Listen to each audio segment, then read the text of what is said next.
O Iluminismo. Iluminismo, Ilustração ou Século das Luzes foi um movimento filosófico, isto é, uma corrente de ideias que marcou a França do século XVIII. Para os filósofos iluministas, a luz era a razão, a capacidade humana de pensar, que era capaz de iluminar as trevas da ignorância e da superstição. O iluminismo era contrário principalmente ao absolutismo e ao mercantilismo. Os três princípios básicos do iluminismo eram a universalidade, a individualidade e a autonomia. Vejamos cada um deles. Universalidade.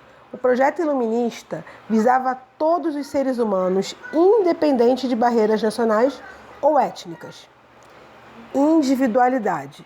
Para os filósofos iluministas, os seres humanos devem ser vistos como pessoas concretas e não apenas como integrantes de uma coletividade.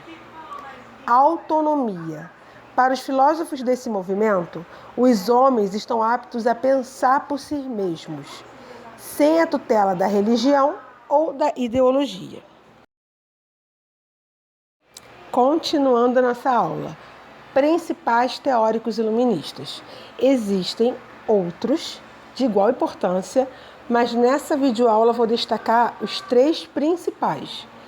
Como o iluminismo nasceu na França, os três principais filósofos desse movimento são Voltaire, Montesquieu e Rousseau.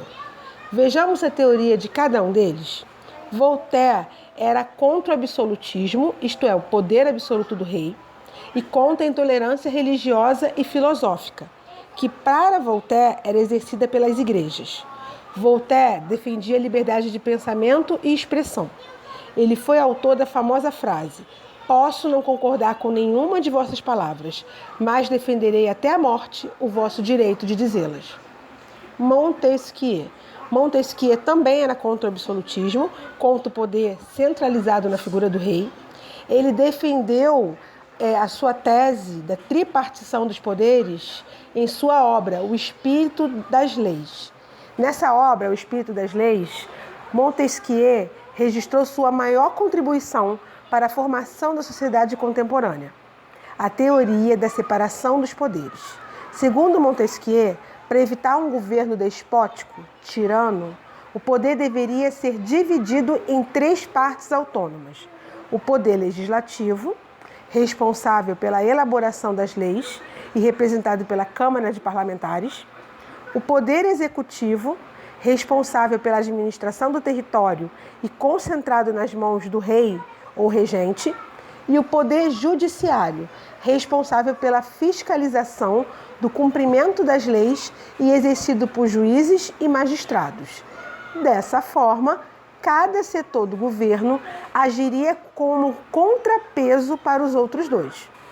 A prática da separação dos poderes, propostas pelo iluminista Montesquieu no século XVIII, permanece até hoje na maioria dos países, inclusive no Brasil.